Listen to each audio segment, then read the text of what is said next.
let me ask this. Was there anything particularly wrong with the default fund arrangements prior to 2007? Because what we're talking about now, of course, is something that grew out of changes that came in post 2007.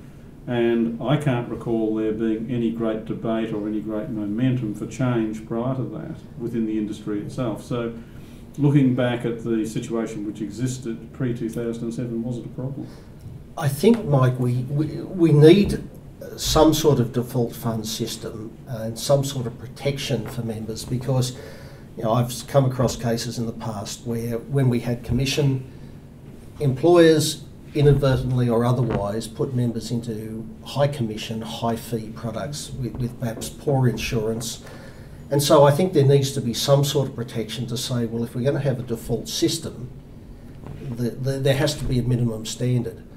I would rather funds be able to apply to the productivity commission or some other body and say, well, if I meet these criteria, I therefore am able to be a default fund. And that would be my preference, and certainly you can name certain default funds but allow others to be default if they meet certain criteria. With some of the corporate funds, and I know there's not many left, but they have very generous insurance benefits and very generous retirement benefits. And there's some very large corporates out there. Is it in the members' best interest that those funds be wound up?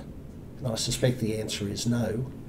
And so if they meet the minimum requirements of benefits for members and investment returns, if they're defined contribution, then I think they should be allowed to exist and thrive under an award default system.